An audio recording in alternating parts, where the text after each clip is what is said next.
Thank you for letting me. I have to start. So, Yovche, turn on the clock. Creativity comes from constraints. So, architecting well-structured Java application. So, this is a pretty old presentation, and it's an aggregation of different thoughts that I had, historical, and some of these thoughts that will be presented here already mentioned during my last presentations. For example, software architecture anti-patterns, which was mentioned during the last opening. However, I think that all these things still make sense because, usually we think that it's a common sense, but common sense is not common practice, right? So I hope that you will find something useful from here, and it also makes sense not only for Java developers, but for everyone. It's totally fundamental things. Okay, let's start. First of all, who thinks that structure is equal to architecture? Do you know that they are related? Do you think that they are related? Structure and software architecture. Related, yes. Yeah. Correlated, Are they related? Maybe correlated. Correlated. So structure is probably part of your software architecture, right? This is a very important and fundamental part. That's why this presentation is called architecting well-structured Java apps. Now let's start with the tiny cat. So most applications, when you start working on them, they are pretty neat and sexy, and you can easily keep everything in your mind. You understand everything, you can easily communicate your structure. Sometimes you don't even have to communicate your structure because it's obvious, right? But time goes by, and we end up something like this. It's not a it's not a tiny cat anymore. It's in Russian it's called Manu. It's like a huge cat monster, and it says, "Hello, I'm your rotten enterprise app. You'll have to maintain me." Right? And it means that our systems start to smell as they grow. And we feel some interesting smelling symptoms. And there's a list of them, but let's say you try to change something, but because there is a large tail of dependencies, it's pretty hard to extract something out of your system, right? Because there's a huge tail of dependencies, it's hard. And you say, well, I will not touch this. Or let's say it's usually harder to employ a good change rather than a bad change. It's easier to introduce a workaround rather than a normal change. Common case, right? That's what usually happens. Or just people just leave your project because they don't really want to work in this mess. It's common, right? They go to evolution gaming for finance.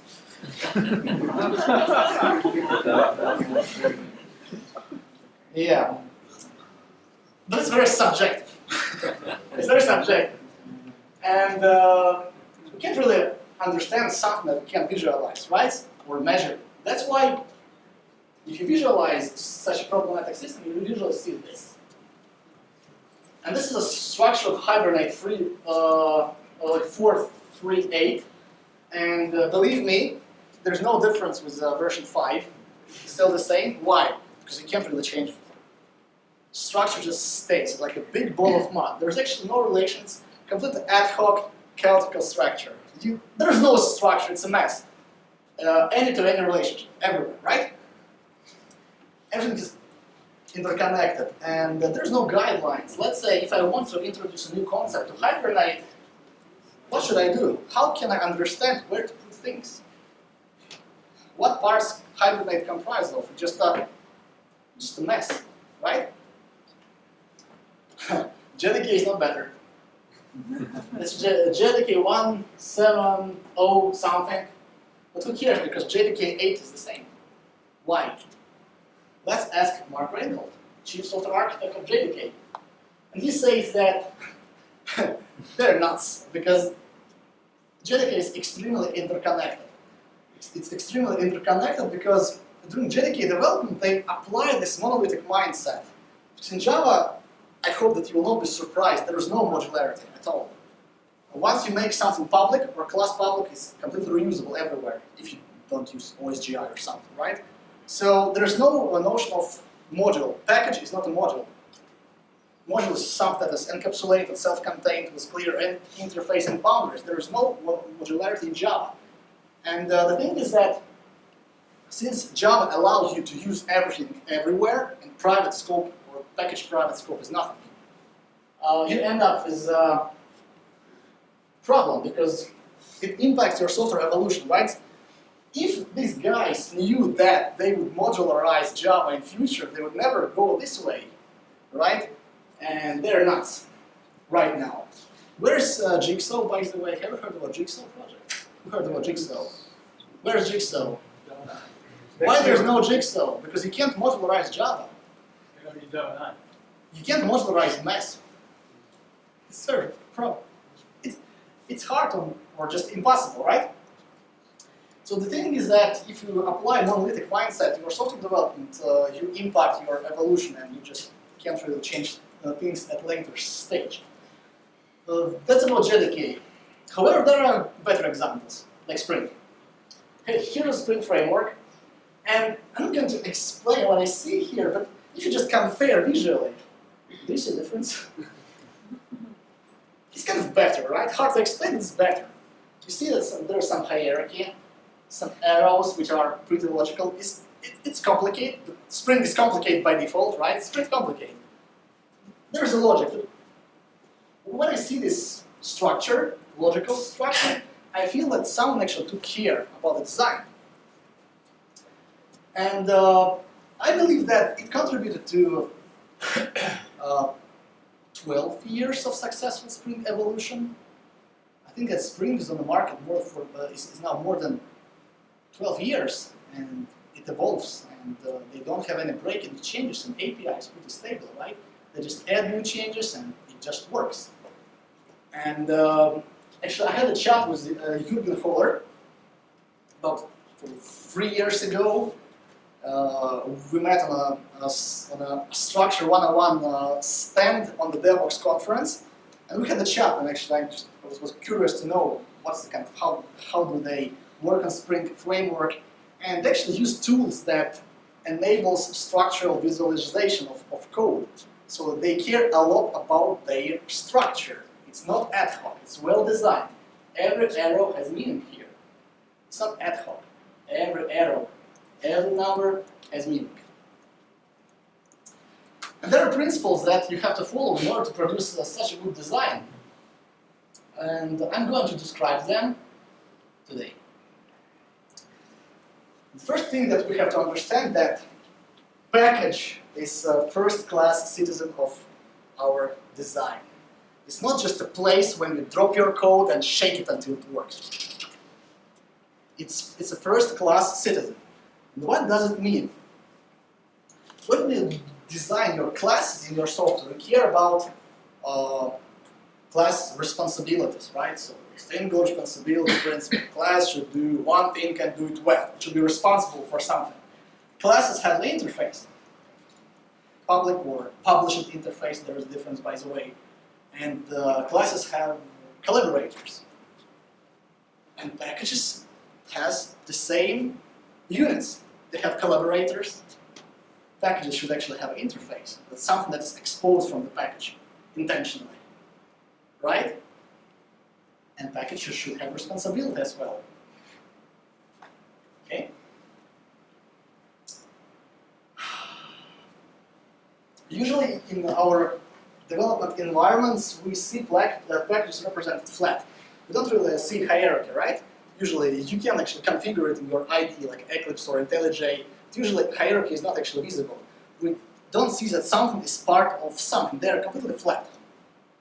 And even though we see that packages are represented flat, there is a hierarchy. Packaging in the software in Java is a hierarchical system. There is a hierarchy, even if you don't see that. Here's an example. Here's a Twitter application, Twitter for one. And we can see actually here that user is part of Twitter. It's part of, not just EO Twitter user. User is part of Twitter. Registration is part of user, just part of user. Profile is part of user. And there's a timeline, which is part of Twitter. Kind of Mr. Obvious, right? However, if we think about it,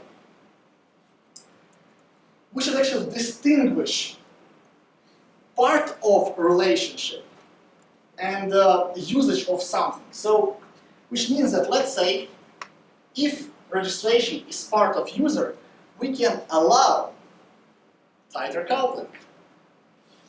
Maybe registration is part of user aggregate root from domain-driven design.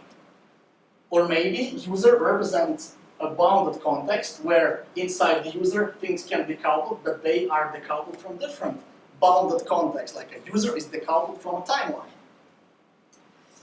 And this is an interesting one actually,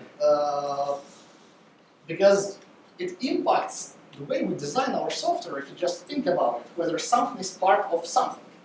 And usually I like this sanity check. You just open your software, open your packaging, and see. And ask yourself whether like a package A is part of B. Is it part of B? There's logically from a functionality perspective. Usually actually the answer is no. So there is no place for part of relationship because being part of something is not being the same as related to something. That's a huge difference. Okay? Challenging, right? Okay. We have to learn how to organize our software, and there's a huge difference between logical cohesion and functional cohesion. So we have to strive to package our software according to functional rules. We have to group our functionality together. However, what we normally do, we do something absolutely different. We package our software according to logical cohesion rules, like this. Right? That's how we package our software. Who does that? Come on! I don't know, just raise your hand, come on! In the past. How else do you structure software? Because when you open your application, you see that your application is doing controller, DAO, domain, service, and exceptions. Right? So, I don't believe you guys that you do this. How else do you package software? Well, it does exceptions, Do right? you have a separate? Okay, except this one. do you do? Come on, you're liars. You do this. Come on, I don't do it because everyone is doing that. Yeah, not anymore. Everybody watched your presentation. I like exactly. Exactly. I like this one. There's a notion of screaming architecture from Uncle Bob. Who knows Uncle Bob? Who's Uncle Bob? Yeah, cool. So Uncle Bob is a guy who screams and blabs a lot about software, how to make things right, and all this stuff. And there's an idea called screaming architecture. Basically, Uncle Bob says that your packaging structure or your architecture or structure should scream about the functionality that your application offers. So when you open an application, you should see what your application is doing. So now our application is doing exceptions. Sort of exceptions and domain and DAO. So kind of weird, right? And what if we do it different? What if we start packaging our software in a different way, according to functional cohesion? So this is a logical cohesion. We found some logic and just packaged accordingly. What if we do it in a functional way? First of all, now I see what our application is doing, and I see that even there's a user is capable of registering, or there's a user profile and all this stuff. But what's important though, in this way you can express dependencies explicitly. It's very important to express explicitly in some tool, I will mention them later, how your functionality actually relates to each other. Everyone's blabbing about microservices nowadays, right? Microservices are popular. Huh? It's a silver bullet. Right? Yes. Yes, of course. So everyone's talking about microservices, but no one actually has this microservices because usually, it's pretty hard to move there because once you start extracting services, you'll see a huge tail of dependencies. It's pretty hard to go there, right? Especially when your functionality is scattered among different packages like this. So collect yourself. Collect your classes and functionality back. So you have to go there, here, and there, and collect the functionality and then see. What will happen if I'll try to extract this functionality to a separate microservice? At least you can do something like this, which will make it much more better. Let's say you go to timeline and you see what's there, what's inside, and you see how timeline functionality is related to other packages, and you try to rip it out because you don't have to like collect timeline yourself. Right? It's all there.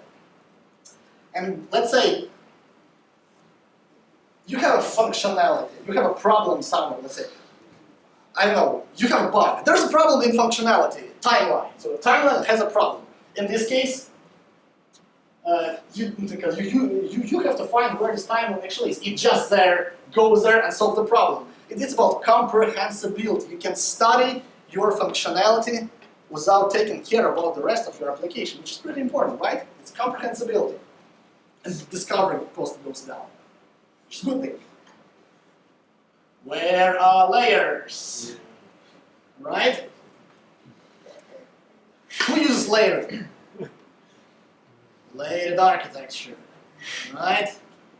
20 years ago, they described layering architecture. And here's the thing. It doesn't make sense nowadays. It just doesn't make any sense. I don't want to say it doesn't make absolute no sense, but in most cases, it doesn't make any sense. If you just ask your I don't know, architect or team member, why do you use this particular layering, no one will be able to answer, I would say. Because we don't really think in layers normally when we work on software. You think in terms of functionality. Functionality A, B, C, I don't know, user registration, profile, something. Layering is kind of natural, right? So why do we use that? There is a list of reasons. Officially, actually, I took them from a structured design, which is like a fuzzer book for architects, but they don't make sense. They just don't make sense, but we still do that. So it's a food for thought. And you usually end up with lasagna architecture. Have you heard of lasagna architecture? Have you heard of onion architecture? When you open your layers and start to cry. Okay, that's how it is. So I want to say that in most cases that it doesn't make sense. Or if it does, then you have to be conscious about it. So what if we start applying service-oriented mindset to our software structure? What if we don't really need to have distributed system in order to think in services? What if we start thinking about our structure in services from day one, without distributing things? It's kind of a pretty interesting idea, I like it. Because for me it makes perfect sense, because your software comprises of some services that it does or offers to someone else. And that's it. These services should be decoupled, right? They should have an interface that should talk to each other somehow. Maybe you can even go to the extreme and allow some eventual consistency among them. Why not? Scaling metrics.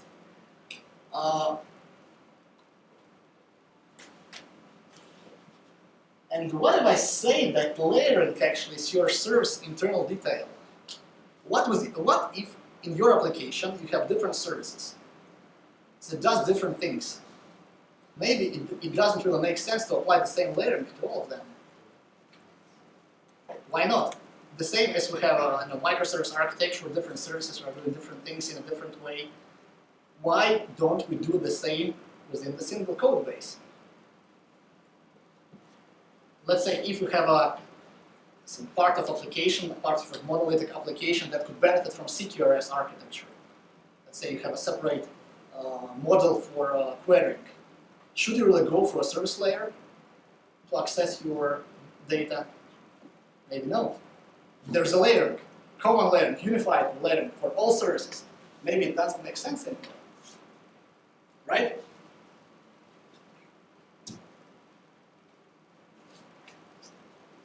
One more thing. We have to group tightly coupled classes together, which means that if we don't really do that, then you'll end up with something called shotgun refactoring. So if your functionality is scattered, the coupled functionality is scattered, you change, in order to introduce some change, you go to this package, you change here. You You go to another package, you change there. You go to another, you change there. Like because it's all about like eye bouncing all the time. Let's say, how often do we change all repositories or all DAOs together? Do you do it often? Someone? Probably no, right? Because they're not coupled. They do different things. Why do we keep them together? Oops.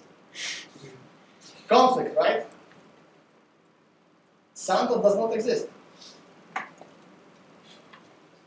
Okay, and why then, if we have to add some field to entity, why we usually tend to change the repositories or services that are related to this entity? Because they are coupled. That's why we have to group them together. For some reasons, they are scattered. So, I think that it makes our work much more comfortable when we collocate things that are coupled. Because it just makes sense. When things are collocated, you know where to make change and you feel like isolated. You just go there, make some change and don't care about surroundings. You can feel this blast radius, like if your change is localized, which is a good thing, right? Obvious. What about cohesion? So, I believe that we have to make sure that our packages are cohesive. And they should also follow single responsibility principles. So, in other words, I believe that we have to prefer smaller packages with small granularity over large packages within the system.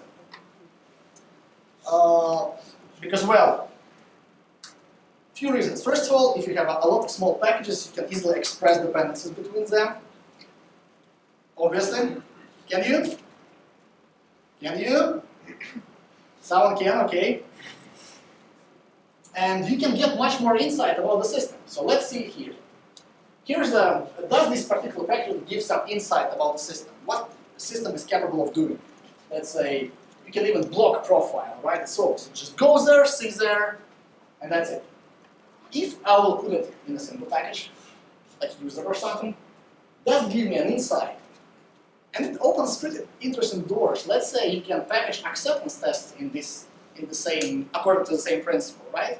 So let's say acceptance tests for profile blocking are in the same package, something like that. Just think about it. And we have to decouple things. Basically, unrelated packages should be loosely coupled. Or independent, ideally, but we don't really live in the perfect world. So usually our packages are coupled. And here's the challenge for you. Do you think that reflection decouples things? If it's reflection, does it decouple things or it couples things? Have you seen who's seen original definition of coupling? Ah, so we can't really answer. So the thing is that coupling becomes lower when dependency is visible. So visibility makes sense. So reflection actually couples things more than explicit dependency. Okay? So why we have to keep our packages decoupled? Because we gain portability. Here's a package, I rip it out, and I don't care about the rest. Just our design becomes much more mobile. What can we do? How we can gain this portability? Well, let's say if you have a large interface with a huge number of methods, you don't have a lot of choice. You have to put it at you have to put it somewhere, and that's it. No more choice. So all these methods and their parameters and imports will be in this package and will be coupled with everything. So what if we apply interface segregation principle and just split this interface into smaller parts and put this smaller interface to different locations to decouple things? Why not? Or here's an example. How do we normally do when we map? What do we normally do when we map two entities together? Here's a user entity, and it's mapped to a timeline, or otherwise actually. There's a timeline which is mapped to user in order to know who is the owner of this particular timeline. So it's like one-to-many relationship, or one-to-one, who cares? By default, just map entities. That's how we do it. But the problem here is that we, right now, our two concepts, which are in a different package actually, become extremely coupled. And right now, no one actually can restrict me from using something from a user within the timeline context. I can call most of the public methods and all this stuff. So I can actually overuse something, because user may be a fat class. And there's a, have you heard about Murphy's law in a software development? Let's say like if a programmer can overuse something, he will. So most probably someone will overuse functionality from a user. But our goal is to just connect these two concepts in a maybe in a decoupled way. Why can't we start with something like this? So instead of mapping entities directly, what if we just embed user ID inside? So we see the relationship. So we now see actually that timeline is coupled to user ID, and we know with which particular user. And the question comes, why user ID? Why not just long? Why not long? Just long user ID. So it's visible. It's visible. It should be visible. Now we see that timeline is dependent on user package, on the user context. There's an explicit relationship between that. Long, nothing. It's just a long. So we see that the relationship between timeline and user and dependency is in this direction. Cool thing, right? Okay. Packages have interfaces. Oh, how can it be? That's how it is. So there's a rule called being like a conservative in what you expose. So you should be very careful in what you expose to external world. Because otherwise you might couple things and blah blah. But the thing is that how many of you in your IDE, when you generate class, have this public modifier by default? You generate class, it's public by default, and then just remove it. Yeah? That's how our flow looks like. Create class, remove public. Why remove it? Why remove? Or our flow looks like generate class and forget about this public, right? It's not going to be used anywhere, right? Of course not. But there's a Murphy's law. Will be. When you leave the company or something like that. So yeah. So how we can provide this interface? How we can make this interface visible? And it's not very easy, I would say, in Java at least. So let's start with something easy. Let's just remove this public modifier from our IDE templates. Just go to your IDE today or tomorrow and remove this public by default. Just generate classes that are packaged private by default. And then, if you really need public visibility, think about other ways to expose your class. Maybe you can just expose interface, right? You don't have to expose this class, maybe. If you really need this class, make it public. But by default, it should be packaged private. Just hide things by default. That's the first step, and which is good. Do you know that in Spring, actually, you don't have to make components public? They're scannable. You don't have to make components public in order to be visible by a Spring framework. Why? This is usually people really don't know that. They expose because Spring will not know where to find classes. Yeah, will be. So you can expose only interface, which is obviously so. You can hide the implementation, make a package private, annotate with some other service repository component, and just publish interface, small client interface. What Guava library does, actually, they separate. They create a separate package called internal, and put things that are not designed for public use there. and add Java. Like, don't use things that are put in internal, right? So that's how we do things in Java, but it's kind of okay if you do public libraries.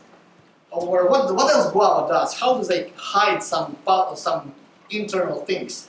They expose things as factors, right? So you don't really create some like a super concurrent maps directly. You use factors, and then you get this super concurrent map in a decoupled way. So if they will decide to move this concurrent something to a different package, it will not impact you as a client, which is a good thing, right? Dependency magnets are evil. We know this rule, don't repeat yourself. Where in schools, I don't know, in computer science 101, in object-oriented lessons, we're taught to reuse things. Reuse, don't repeat yourself, reuse. And no one tell us about the drawbacks about reuse, which is pretty obvious, I would say. So things that are reused a lot, they become dependency magnets, and it's really hard to change them because there are a lot of clients that depend on them. And I'll give you a few examples. Let's say you have utilities. Utilities tend to be reused, right? Everyone wants to reuse utilities, right? Everyone designs utilities. So let's say, usually what I see, utilities that are designed to be generic end up after a year or two not as generic as they were intended to. So there is something that creeps in that is not very generic. At the end of the day, someone will put things there that are more functional related because it's just easier. Utilities are very generic. Just if these are time utilities, well, my concept is related to time. It was time utilities, right? Something like that. Not a good idea, right? Or I used to work in a company when we had two different teams working on a financial software. Yeah. Yeah, so we used to work on a financial software, and we had two different software components, the calculate, two different deploy units. And we had to work with financial data. So it meant for us that we had to use a lot of big decimal stuff, and big decimal is not the best class to use in Java, right? So we don't really want to use big decimals. Like set scale to blah, blah, blah, so it's crappy. So solution, they had to use these conversions, and we had to use. So what should we do? Create a library. Right, we decided to create a library. And, but there are two different teams. Two different teams, two different visions, two different mindsets, two different programming styles, different coding conventions. So, and then I realized that I constantly reformat the code. So when there's a guy introducing change in the library, I check out the code, I reformat it, and all the changes get scattered. I don't really see what changed. We just had absolutely different formatting. So, and I spent a huge time on reformatting this code and convincing people that that's the way to go. This is our shared utilities. We have to develop them in this way. And that guy was smarter than me. He came, why bother? Just fork these utilities and don't bother us. Just go away, Edward. It's your utilities. Go your own way. Don't teach us how to produce utilities. And we don't care whether you format your utilities as tab or spaces. Don't just bother. Go to your team, fork your utilities, and enjoy. So the message is that usually the time spent on maintaining generic utilities is much much greater than just going there your own way. Right? Oh, it's application. Wow, who cares? Is typing very expensive? Don't sabotage, Microsoft. One more thing. Do you have a client entity in your software? Client entity, it's everywhere. If you work on business software or something, there's a client entity, right? All the time, client. Who has it? Client, or customer, something like that. You have this client, right? And this guy, if someone says to you, please move client to a different package, what's your reaction? Don't touch client. Everything uses client. It's just the center of the universe. If you visualize your architecture, you will see that client is always in the center, and all dependencies count to the center. It's like a center of the universe, client, right? So what can we do? I think that a representation of client usually depends on the context, right? Sometimes client is not. he's a visitor, let's say. If you have a public website, there's a visitor or guest. Or let's say if client is like, can follow someone, it's a follower. Or it's, I don't know, I have some cheat sheet here. Like a recipient. If client can receive emails, maybe in this particular context, he's just a recipient. So the thing is that usually you can transform your client into different facets and different representations and pass these facets to the right places to decouple things. Right? Which is a good, I think so. Okay. So dependency and magnet sucks. Remember, do you remember these arrows, like some numbers and all this stuff? So the thing is that we have to manage relationship as Spring Framework actually does. So because every dependency arrow has a reason. And here's what happens when you don't care about dependencies. And this is a real example. That's a FineBox. Who uses FineBox? FineBox. I think that you use it. So it's a FineBox version 1. Great start. A perfect design, right? And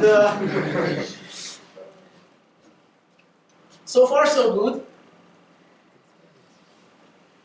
And then they released version 1.1.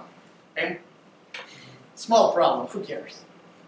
I'll solve it during the next sprint. Why bother now? It's just a small problem. Probably a guy left a vacation. Here's the version 1.2. Oops, like a bunch of directional dependencies. Now I have to understand the problem. So now I'll have to put much more effort in order to solve the problem. But why bother?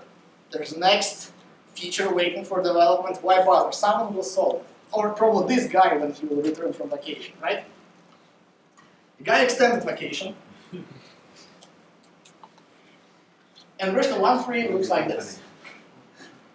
Oh my god, it's a monster! It's a monster, it's much more worse. And version 1.4. FineBox.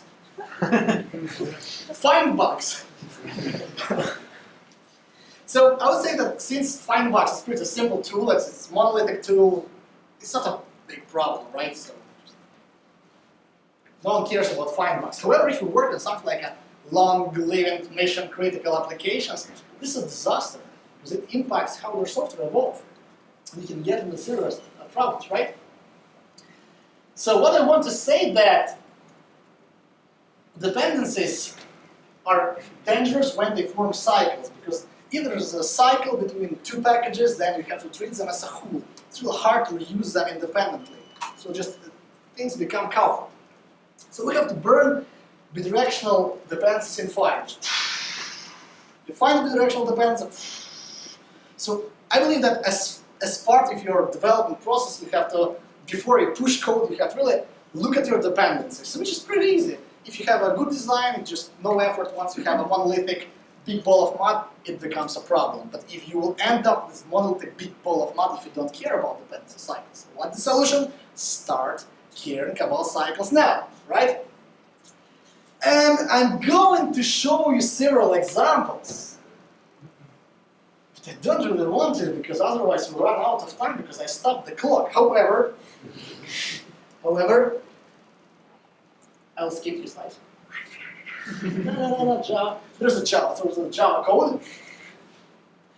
The thing is that there are several patterns that lets you break these cycles in a, I would say, a very simple way, and there are names for them. So you can, I will publish these slides later, and you can go and learn about these patterns. It will improve your lingo, so you will know some fancy words, and you can kill your team member by using these words as well, doing some paired programming or code review session. Who cares now? Let me mention a few tools. Verifex. Who have heard about Verifex? Who have heard about Adam Warsky? A guy from Poland, very smart. No person. So, the thing is that Java lacks modularity. I say already that package is not modular. There is absolutely different things. So, and we really need to think in a modular way in order to produce great structure or great software. So, there's a tool, very lightweight, called Verifex, basically. Here's your monolithic code base. You go there, you put annotations on your packages, classes, And during build time, it will say, "Oh my God, you're overusing something because it was not intended for reuse. Because you use something that is not exposed." It's really lightweight. It does not impose any runtime overhead, which is a good thing, right? You don't really need OSGI or something heavyweight in order to think in a modular way. So I encourage you to take a look at this one, because I don't believe the jigsaw will come. And I don't believe in that. By the way, do you actually understand or believe that Java does not have modules? So package is not a module. Do you understand why? So it's like okay. Structure 101. Structure 101 is a great and very expensive tool. It's for enterprise architects. But if you have money, you can buy this one. And by the way, Spring is using this particular tool, Structure 101.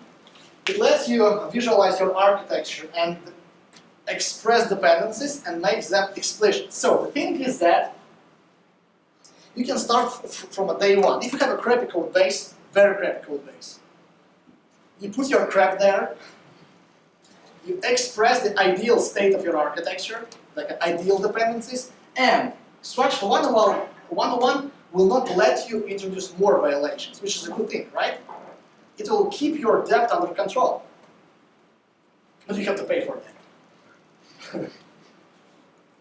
Okay, there's Google. It's Google. So if Google is using it, it's probably good. So this is a great tool. It's a great tool, but expensive. However, I love Stanford G. This one is much more cheaper. It does not allow you to restrict your dependencies in some fancy way, but it's about visualizing your architecture. As I have said, in order to start with something, you have to visualize your thing. So my suggestion would be downloading this thing, which actually is free. I think that they offer free trial. So just take your code, throw it inside Stanford and enjoy. It will motivate you to do things better. Right? Just throw it there and see what you have. You'll be surprised. All these like arrows, and you'll see that there's a big ball of mud probably if you haven't ever did visualization before.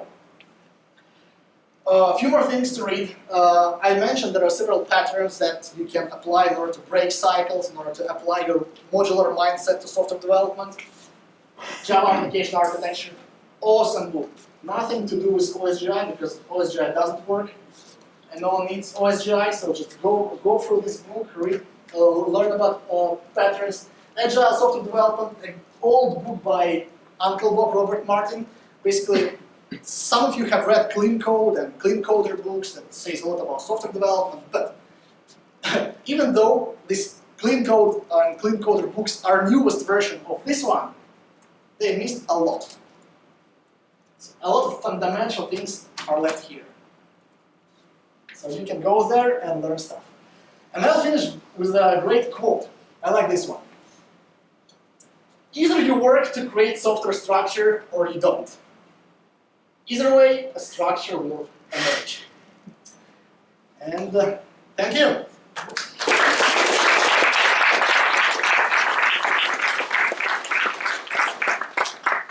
Maybe you have some questions. Why layering is bad? Why layering is so bad? I have a question. Yep.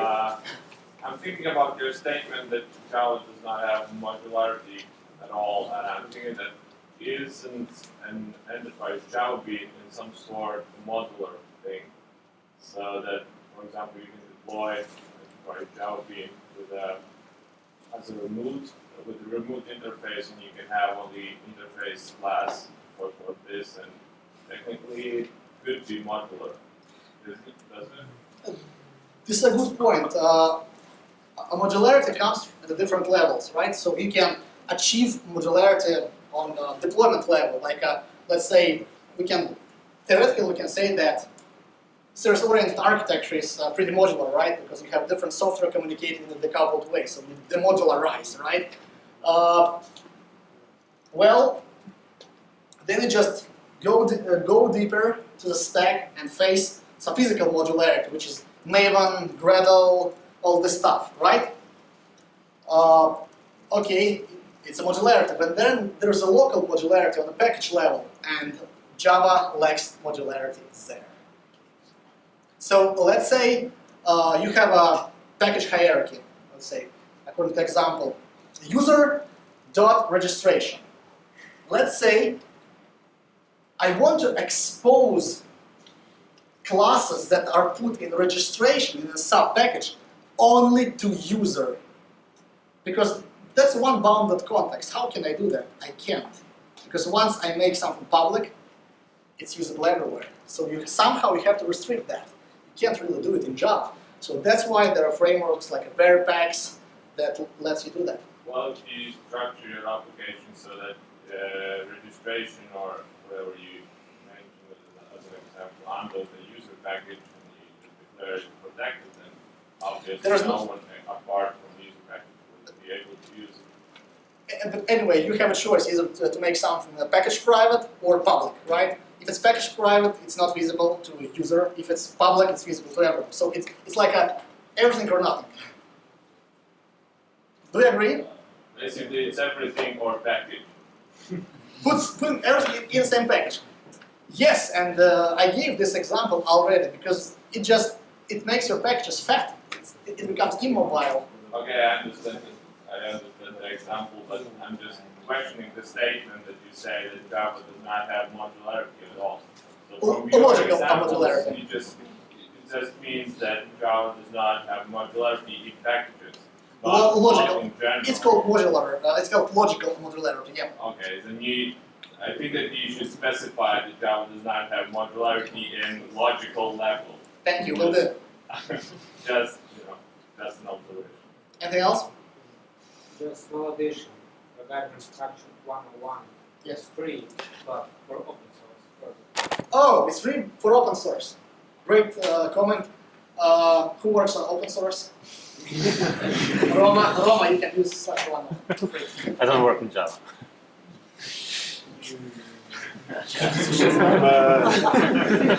Never too late.